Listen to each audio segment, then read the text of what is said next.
اعوذ باللہ من الشیطان الرجیم بسم اللہ الرحمن الرحیم الحمد للہ رب العالمین الصلاة والسلام علی سیدنا محمد خاتم النبیین وعلی آلہ وصحبہ اجمعین اما بعد۔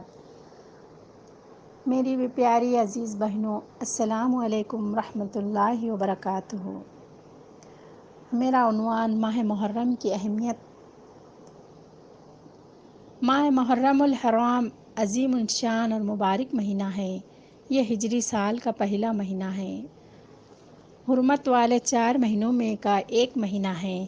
جس طرح قرآن میں سورہ توبہ کی آیت نمبر 36 میں ہے، اس کا مطلب کچھ اس طرح ہے: بے شک مہینوں کی گنتی اللہ کے نزدیک لوح محفوظ میں 12 ہیں، اور یہ اس دن سے ہیں جب سے اللہ نے آسمان اور زمین کو پیدا کیا۔ ان میں سے 4 مہینے حرمت والے ہیں: ذی القعدہ، ذی الحجہ اور محرم، اور یہ 3 مہینے ایک ساتھ ہے، اور رجب کا مہینہ ہے۔ عزیز اکرامی، اللہ تعالیٰ نے اس آیت میں حرمت والے 4 مہینوں کے بعد فرمائے ہیں: فَلَا تُظْلِمُوا فِيهِنَّ أَنفُسَكُمْ، یعنی ان میں خصوصی طور پر تم اپنی جانوں پر ظلم نہ کرو۔ اور اسی دن ماہ محرم کے 10 تاریخ کو یوم عاشوراء کہتے ہیں۔ یوم عاشوراء 10 محرم کا دن ہے۔ یہ دن ہم مسلمانوں کے لیے بہت زیادہ انتہائی اہمیت کا دن ہے۔ اس دن حضرت آدم علیہ السلام اور حوا علیہ السلام کی توبہ قبول ہوئی اور جنت میں ڈالے گئے۔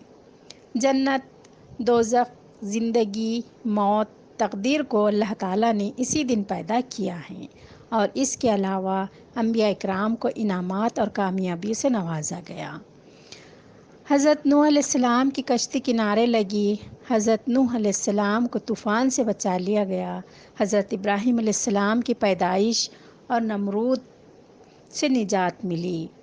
اسی دن ہمارے حضرت محمد مصطفیٰ صلی اللہ علیہ وسلم کے 2 پھول چہتے نواسے حضرت امام حسین رضی اللہ تعالیٰ عنہ کی شہادت ہوئی، جس کو ان کی شہادت پر ہم سب کو ان کی شہادت پر بہت زیادہ غم اور افسوس ہے۔ یقیناً ہر مسلمان کو اس پر حزن و ملال ہے، لیکن ہم سب کو صبر و تحمل سے کام لینا ہے۔ اس دن تو ہم نہیں بھول سکتے، یہ تاریخی ایک دن ہے، شہادت، یوم شہادت، اور یہ دن ہم مسلمانوں کے لیے انتہائی غم کا ہے، لیکن ہمیں غم نہیں منانا ہے، ہمیں صبر اور تحمل سے کام لینا ہے۔ اس طرح حضرت حسین رضی اللہ تعالیٰ عنہ کی شہادت پر بھی ہمیں صبر اور تحمل سے مظاہرہ کرنا چاہیے۔ رسول اللہ صلی اللہ علیہ وسلم نے 10 محرم کو یعنی یوم عاشوراء کو روزہ رکھنے کی بھی فضیلت بیان فرمائی ہے۔ جیسا کہ مسلم شریف کی ایک حدیث میں ہے کہ حضرت ابو قتادہ رضی اللہ تعالیٰ عنہ بیان کرتے ہیں کہ رسول اللہ صلی اللہ علیہ وسلم عاشوراء کے دن کا روزہ رکھنے کے بارے میں پوچھا گیا تو آپ صلی اللہ علیہ وسلم نے فرمایا: یکفر اللہ سنۃ الماضیہ، یہ مسلم شریف میں ہے، وہ سال گزشتہ کے گناہوں کو مٹا دیتا ہے۔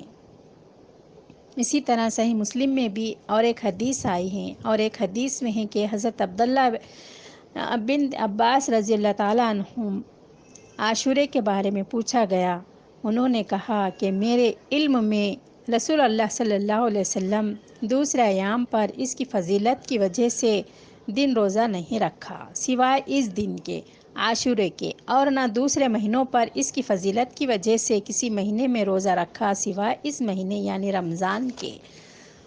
جب رسول اللہ صلی اللہ علیہ وسلم ہجرت کر کے مدینہ منورہ تشریف لائیں، دیکھا کہ اہل مدینہ 10 محرم کو روزہ رکھے ہوئے ہیں۔ آپ صلی اللہ علیہ وسلم نے پوچھا: آج روزہ کیوں رکھے ہو؟ تو لوگوں نے بتایا کہ آج کے دن حضرت موسیٰ علیہ السلام کو فرعون کے ظلم سے نجات ملی، اس دن روزے کے حقدار ہم ہیں، کیونکہ موسیٰ علیہ السلام ہمارے نبی ہیں۔ تو آپ صلی اللہ علیہ وسلم خود روزہ رکھے اور تمام مسلمانوں کو اس دن روزہ رکھنے کا حکم دیا اور اس کا ثواب بھی بتایا، اور ان روزوں کے ذریعے یہودی کی مخالفت بھی۔ ہم سب تمام مسلمانوں کو دو روزے رکھنا چاہیے، 9 اور 10 محرم کو، ایک روزہ عاشورے کا اور ایک روزہ یہودیوں کی مخالفت کا۔ ہم تمام مسلمانوں کو یوم عاشورے کے روزے کا اہتمام کرنا چاہیے، اور اتنی بڑی فضیلت حاصل کرنے کا موقع ملے تو اسے ضائع نہیں کرنا چاہیے۔ لیکن ہم تمام مسلمانوں کو حضرت محمد مصطفیٰ صلی اللہ علیہ وسلم کے طریقے اور حکم اور عمل کو نظر انداز کر دیے۔ اس دن ہمیں پابندی سے ہمارے رسول اللہ صلی اللہ علیہ وسلم کے جو حکم ہے ہم کو وہ حکم پورا کرنا ہے۔ یہ نہیں کہ شربتوں میں کھانے کھلانے میں ہم اپنا ٹائم ویسٹ نہیں کرنا چاہیے، ہمیں اس دن روزہ رکھنا چاہیے۔ اور اس مہینے میں کوئی خوشی کا کام نہیں کرتے، نہ شادی بیاہ بھی نہیں کرتے، لیکن ہمیں برابر اس مہینے میں شادی ہو، کوئی خوشی کا کام بھی ہمیں کرنا چاہیے، کیونکہ ہمارے رسول اللہ صلی اللہ علیہ وسلم نے خود اپنی بیٹی کا نکاح بھی محرم میں کرے تھے، تو ہمیں بھی ایسے کوئی خوشی کے کام جو بھی ہے ہمیں محرم میں انجام دینا چاہیے ایسے۔ اور اللہ تعالیٰ نے ہمیں جو کام سے رکا ہے اسے ہمیں رکنا چاہیے، اور ہمارے رسول اللہ صلی اللہ علیہ وسلم نے ہمیں جس چیزوں کا حکم دیے وہ چیز ہمیں کرنا چاہیے۔